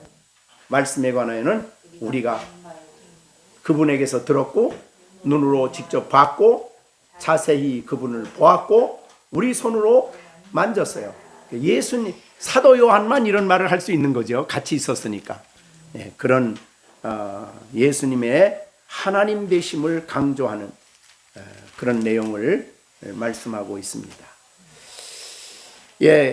전체적으로 이 요한복음 4장, 요한일서 4장 15절부터 한번 보겠습니다. 15절만 좀 보겠습니다.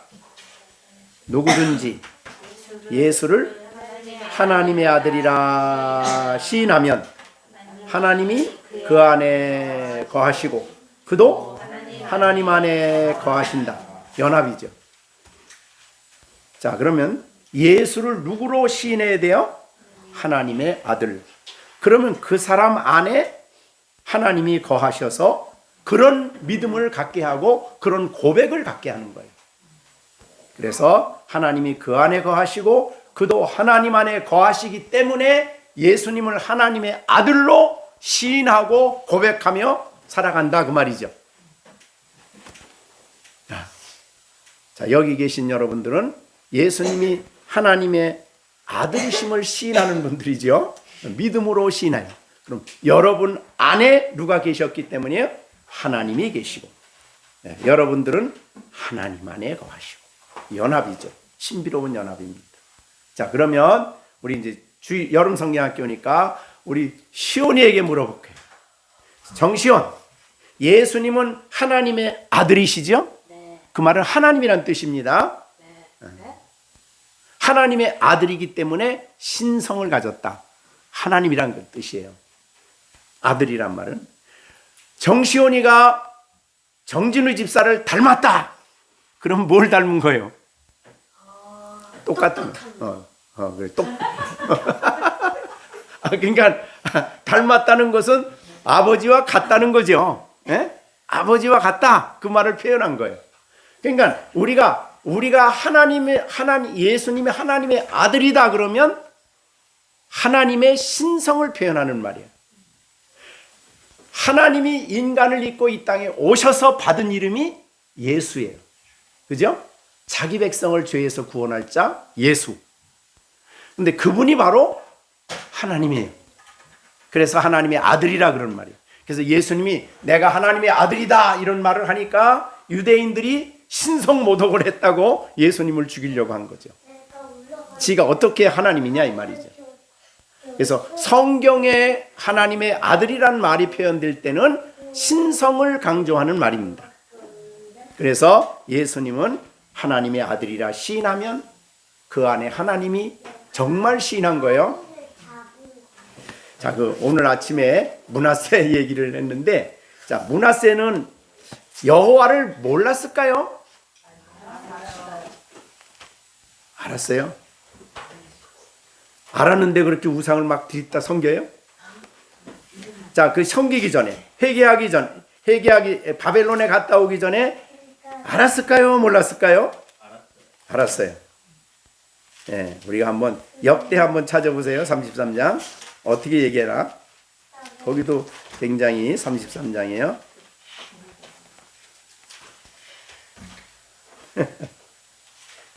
자, 33장 13절입니다. 그러니까 10절은 뭐냐면 므낫세와 그의 백성에게 이르셨으나 그들이 말씀을 듣지 않으니까 11절 역대하 33장 11절 여호와께서 아스루 왕의 군대 지휘관을 들어 치게 하심에 그들이 므낫세를 사로잡고 쇠사슬로 결박하여 바벨론으로 끌고 갔지요. 그죠? 그가 환난을 당하여 이게 환난이 므낫세에게는 환난이 엄청나게 유익한 거예요.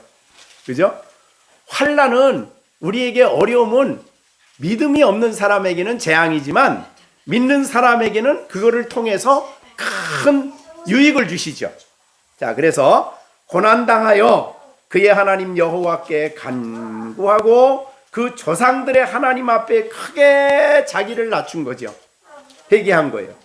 13절 기도하였으므로 하나님이 그의 기도를 받으시고 그의 간구를 들으시사 그 다음에 그가 예루살렘으로 돌아오게 하셨어요. 하나님이 다시 왕위에 앉게 하셨어요. 하나님이. 그런데 다 같이 읽어봅니다. 그 다음에 므낫세가 그제서야 이 말이 그러니까 그 이전에 아버지 히스기야의 아들로 자랐지만 말은 입으로는 했어요. 입으로는 여호와라는 말을 했어요. 다 했어요. 근데 오늘 본문에 보니까 그제서야 여호와께서 하나님이신 줄을 알았더라. 이게 어떤 의미로 이해를 해야 될 것 같아요? 이거는 자기가 느끼고 경험하고 체험한 거예요. 체험한 하나님이에요. 그러니까 귀로만 들은 하나님이 아니에요. 그래서 이제 우리 아이들이 지금 말씀으로는 지금 거의 귀로만 듣지요. 그죠? 근데 이제 하나님이 성령으로 이들의 마음속에 역사하시는 날. 우리가 그걸 기도해야 돼요. 그래서 우리 어린 아이들에게 성찬식을 참여 안 시키고 15살에 성찬식에 참여한 이유는 그것 때문이죠. 귀로 들어 부모들의 영향 밑에서 고백하던 애들이 물론 그 가운데서 성령이 역사해서 어린 아이였을 때에도 고백하는 아이들이 있어요. 진실로 알고. 그러나 그렇지 않을 때는 여기 오늘대 하나님이신 줄을 알았다. 이거를 알면 만난 사람만이 아는 겁니다. 환난을 통해서 그는 알았어요. 하나님을 만나고 나니까. 그러니까 사람에게 있어서 진정으로 하나님을 만나는 게 얼마나 귀한지 모릅니다. 네, 이거를 만나면 성경에 있는 대로 그의 모든 생각과 마음과 모든 게 바꿔져요. 가치관이 달라지고 생의 목표가 달라요. 왜? 그분의 위대함을 알았을 때. 그제서야 이제 이 므낫세는 과거에 가졌던 모든 생각들이 다 우상숭배고 잘못된 것을 알고 철저하게 버리고 이제 과거에 버렸던 것을 다시 다 회복하죠. 아버지가 버렸던 것을. 그래서 여호와께서 하나님이신 줄을 알았더라. 우리 아이들이 우리가 기도를 간절히 해야 됩니다. 여러분, 우리가 에베소서 1장 17절도 뭐예요? 우리 주 예수 그리스도의 하나님 영광의 아버지께서 지혜와 계시의 영을 주셔서 하나님을 알게 하시고, 그거예요. 하나님이 알게 하시는 안이에요. 네, 그거를 알았을 때에 베드로가 바울이 변화된 사람들이 됐죠. 그러니까 이게 얼마나 중요한지 우리가 생각을 하고, 그러면 이제 예수님이 기쁨이 되는 겁니다. 감격이 되는 거예요. 그래서 가장 소중한 것, 지난번에 우리 아브람 장막에서 마리아가 뭘 드렸지요? 나드? 향유. 얼마나?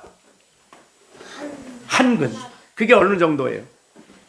돈으로 따지면 2개가 있으면 어떻게 할까요? 2개도 드리고, 3개 있으면. 근데 왜 1개만 드렸어요? 그거밖에 없어. 다 찾아보니까 나에게 제일 소중한 게 그거밖에 없어. 자, 그러면 우리 정시원, 하나님께 제일 지금 드릴 수 있는, 내가 제일 드릴 수 있는 좋은 게 뭐가 있을까? 이거예요. 그거 뭐예요? 성경책이 제일 귀하잖아요. 그래서 그걸 드릴 거예요? 네. 그 다음에 정신. 그 다음에 정신 뭐 드릴 거예요? 예수님을 기뻐하고, 예수님이 좋으니까, 예수님이 나를 사랑하셨으니까 뭘 내가 좀 드릴까요? 저를. 와, 제일 중요하대. 자,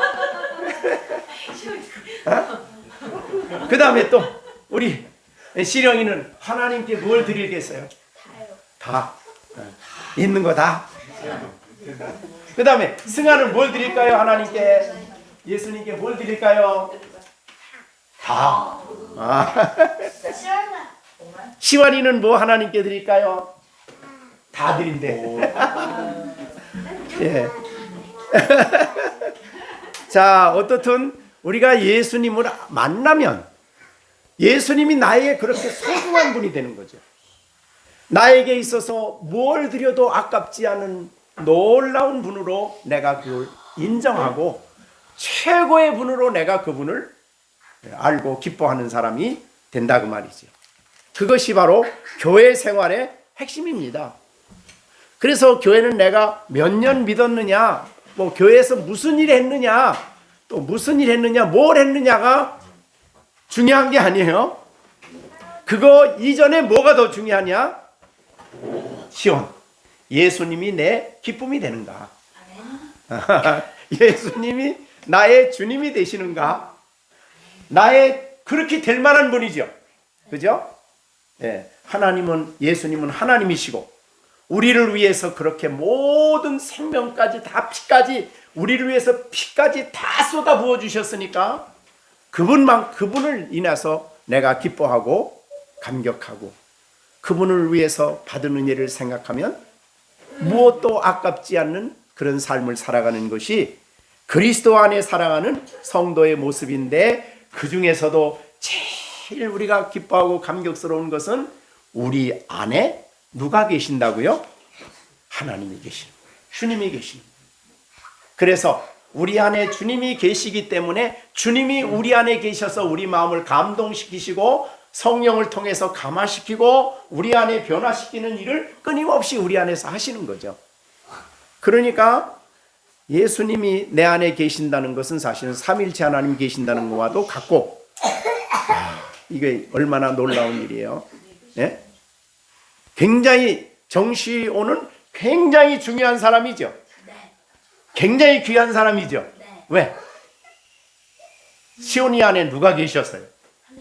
그러니까 그게 얼마나 엄청난 사건인지 몰라요. 다른 거 좀 부족해도 불만이 없는 거니까, 그게 있으니까. 하나님이 내 안에 계신다. 주님이 내 안에 계시는데 그분이 나를 사랑하시기를, 아버지는 독생자를 주시기까지 사랑하시고, 예수님은 자기의 생명을 아끼지 아니하고 내어주시고 우리를 사랑하신 그 큰 사랑을 우리가 받고 있는 거죠. 그래서 내가 소중한 것만큼 함께 신앙생활하는 다른 믿음의 식구들도 나에게 소중한 이유는 하나님께 나도 귀하게 생각하고, 하나님이 그렇게 사랑하기 때문에 나도 사랑하고, 그렇게 주님 안에 기쁨을 갖는 삶을 살아가야 된다. 자, 우리가 한번 다시 묻습니다. 우리 시온이는 제일 기쁠 때가 언젠가? 생각해 보세요. 자, 우리 시령이는 제일 기쁠 때가 언젠가? 놀 때가 제일 기뻐요. 또 그다음에 시준이는 언제가 제일 기뻐요?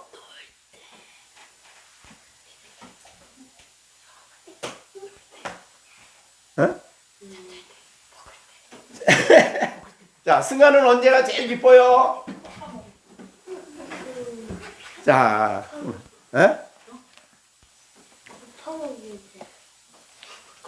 이제 얘들이 이제 스스로 주님이 나를 사랑하시는 게 제일 기뻐요. 그럴 때가 이제 올 거예요. 그죠? 자, 그러면 잔치집에는 기쁨이 있는데 또 하나. 잔치집에 또 있는 게 뭐가 있을까요? 음식. 그래서 잔치집에는 음식이 있어요. 음식이 있어야 돼. 먹을 게 풍성한 게 잔치집이에요. 그러면 이 집에, 여기 혼인집에도 마찬가지예요. 손님들이 엄청 오니까 손님들에게 먹을 것을 줄 수 있는 그런 음식이 풍성해야 되겠죠. 잔치집에는 음식이 풍성한데 이 가정에 문제가 된 게 뭐냐면 그렇게 기뻐해야 할 포도주가 떨어진 거예요. 그러니까 잔치집에는 그러면 자, 우리가 성경적으로 볼 때에 우리 믿는 성도 안에 잔치집이라고 했으니까 우리 교회 안에는 어떤 게 음식일까요? 식탁교제. 맞습니다. 자, 우리가 이사야 한번 보겠습니다. 이사야 25장 6절입니다. 이사야 25장 6절. 이제 시간이 다 됐네. 이사야 몇 장? 6절. 만군의 여호와께서 이 산에서 만민을 위하여 기름진 것과 오래 저장한 포도주로 연회를 베푸셨다. 잔치를 열었어요. 근데 그 잔치를 열으신 분이 누구예요? 만군의 여호와께서 열었는데 그 잔치집에 연회 속에 있는 음식이 두 가지가 있어요. 하나는 기름진 것, 몸에 양분이 되는 거죠. 또 하나는 오래 저장한 포도주, 그리고 그 다음에 곧 골수가 가득한 기름진 것과 오래 저장하였던 맑은 포도주. 포도주 중에서도 오래 저장한 맑은 포도주는 제일 좋은 거예요. 자, 그럼 그 다음에 만민을 위해서 기름진 것. 여러분, 얼마나 하나님이 얼마나 양식을 준비했으면 만민을 위해서 만민에게 필요할 만큼 그 음식을 준비했을까요? 그 잔치집은 음식이 금방 먹다 떨어지는 이런 잔치집이 아니죠. 하나님이 준비한 잔치집은 만민을 위해서 부족함이 없는 아주 기름진 것이에요. 그 다음에 포도주예요. 자, 이것이 예수님에게로 넘어갑니다. 자, 예수님에게 넘어간 우리가 성찬식했죠. 그래서 성찬식에 이거를 대표로 보여준 게 떡과 포도주입니다. 그래서 그 떡은 예수님의 몸이고 포도주는 예수님의 피죠. 그래서 요한복음 6장 54절 56절 거기 보면 양식이 두 가지가 나오죠. 요한복음 6장 54절 56절 내 살을 먹고 내 피를 마시는 자는 영생을 가졌고 마지막 날에 내가 그를 다시 살리리라. 내 살은 참된 양식이고 그 다음에 또 내 피는 참된 음료로다. 그래서 하나님의 집에 있는 두 가지 양식이 하나는 음료예요. 음료는 포도주고 그 다음에 이 몸은 이 양식이에요. 자, 그러면 뭐가 양식일까? 자, 예수님을 보여주는 모든 진리가 우리 영혼의 기름진 양식이죠. 자, 그러면 예수님을 이 시간에 얘기해봐. 자, 예수님 시온이 얘기해봐. 예수님은 어떤 분인가? 자, 정시준. 예수님은 어떤 분인가? 예수님을 우리가 이제 얘기해보는 거예요. 왜냐하면 그분이 우리 영혼의 양식이기 때문에 예수님을 보여주는 모든 진리는 우리 영혼의 양식이 되는 거예요. 대표적으로 뭐가 있을까요? 어떤 분일까요? 사랑. 네, 우리 영혼의 양식이죠.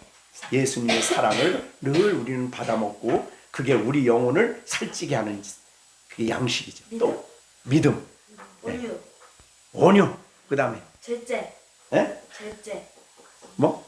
절제, 절제. 네, 또 뭐 있을까요? 용서, 용서, 또 회개, 회개, 자배, 자배, 또 예수님이 우리가 지금 뭘 배웠어요? 하나님의 아들.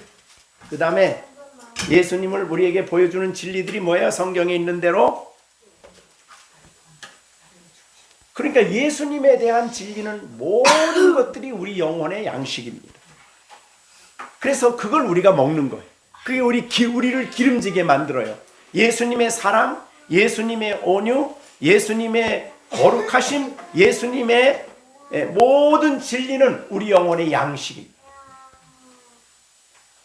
그 다음에 마시는 거는 예수님의 피죠. 우리의 죄를 사해 주시는 그 피는 우리 영혼을 정결하게 하고 깨끗하게 하고 우리 영혼을 풍성하게 하는. 자, 그래서 예수님의 십자가는 우리가 늘 영적으로 먹어야 될 양식을 공급해 주는 양그릇이죠. 그리스도를 통해 한량없는 은혜가 그리스도의 보배는 피 때문에 우리에게 오지요. 우리가 히브리서 10장 9절에 있는 19절에 있는 것처럼, 그죠? 그러므로 형제들아, 우리가 예수의 피를 힘입어 성소에 들어갈 담력을 얻는데 은혜의 보좌 앞에서 하나님이 우리에게 주시는 모든 은혜는 전부 다 우리의 영혼의 생수와 같습니다. 자, 요거는 우리가 내일 조금 더 말씀을 나누기로 하고, 그러니까 예수님을 통해서 우리를 살찌게 하는 양식을 풍성히 먹은 사람, 예수님의 피를 통해서 하나님이 공급해 주시는 은혜를 풍성히 받은 사람은 뭐가 있을까요? 그 안에 여기 있는 대로 기쁨이 넘치게 돼요. 예수님은 우리에게 기쁨입니다. 그래서 아까 베드로전서 1장 8절에 있는 것처럼 예수를 너희가 보지 못하나 사랑하는도다. 이제도 보지 못하지만 믿고 말로 할 수 없는 영광스러운 즐거움으로 기뻐한다. 이 기쁨이 넘쳐야 돼요, 사실은. 신앙인들은. 자, 그래서 우리가 하나님이 은혜로 우리 마음속에 역사해 주셔서 이 기쁨을 가지고 신앙생활을 하게 되기를 바랍니다. 그러면 우리가 억지로 신앙생활하는 거 아니에요. 우리 예수님에게 향기로운 기름을 부은 누구와 같이? 마리아와 같이 우리가 모든 게 다 차원에서 마음에서부터 우러나왔어요. 기쁨과 감사함으로 하나님께 살아가는 성도가 된다. 자, 주님이 우리의 교회 생활에 대한 중요한 진리를 우리가 이 포도나무 잔치집을 통해서 우리가 보여주셨습니다. 여러분은 누구의 신부예요? 예수님의 신부다. 그래서 예수님은 여러분을 사랑하고 여러분은 예수님을 사랑하고 둘은 또는 나눠질 수가 없어요. 신부 신랑이니까. 그래서 내 안에 있고 내가 내 안에 있고 내가 내 안에 있다. 연합되어 있다는 거. 네, 우리가 이것이 바로 교회 성도들의 모습이다. 그리고 세상 이 기쁨이 충만할 때 우리는 신앙생활을 새롭게 하게 돼요. 그래서 율법의 특징은 뭡니까? 유대인들의 특징은 뭐예요? 율법, 구약의 율법은 내가 이것 해서 구원받고 해서 하나님 백성 되는 거죠. 이쪽에는 뭐예요? 하나님 백성이 되게 하시고 자녀가 되게 하시고 그 은혜로 말미암아 하나님의 놀라운 신부가 되게 하시고 기쁨으로 신앙생활하게 하시는 것이 신약시대다 이 말이에요. 자, 그것이 교회의 모습이다. 오늘 배웠습니다. 자, 성경 오늘 말씀을 마치고 우리가 이제 했으니까 오늘 새롭게 배운 것에 대해서 한 말씀씩 합니다. 우리 정시훈부터 오늘 배운 거 말고 새롭게 배운 거.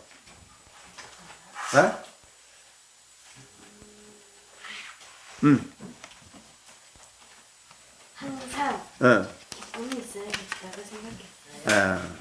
또 그다음에 또 시준이. 저는 동서는 나 때문이 아니라 예수님의 피 때문에 용서해 주시고 그다음에 또 우리 시령이는. 우리 교회 안에 기쁨이 있다는 걸 알고 감사했어요. 그다음에 또 우리 어디 갔어, 승아는? 자, 우리가 오늘 받은 말씀을 이제 다 마쳤습니다. 제가 기도하고 우리가 하나님 앞에 기도하고 오늘 공부 6가지 해주시죠. 6시간이요. 기도하겠습니다. 은혜로우신 아버지 하나님, 오늘도 우리가 이 가나의 혼인잔치를 통해서 우리에게 주시는 교훈을 받고자 합니다.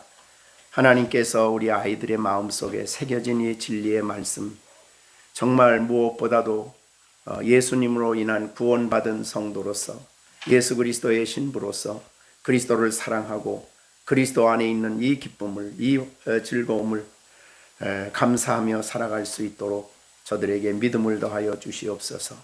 이 예수님을 만나는 일이 얼마나 복된가를 깨닫게 하시고 예수를 믿음으로 그리스도의 교회에 속하여 영광스러운 주님을 만나며 영광스러운 주님을 알며 예수님을 우리 영혼의 양식으로 먹고 마시는 이 풍성한 신앙생활을 통해서 영적으로 충만해지게 하시고 건강해지게 하시고 주님이 기뻐하는 사람들이 되게 하여 주시옵소서. 아버지 하나님, 남은 시간에도 하나님 은혜 주셔서 우리 아이들이 정말 모든 시간을 통해서 예수님을 아는 그리고 예수님을 만나는 놀라운 복을 받게 하여 주시옵소서. 예수님의 이름으로 기도하옵나이다.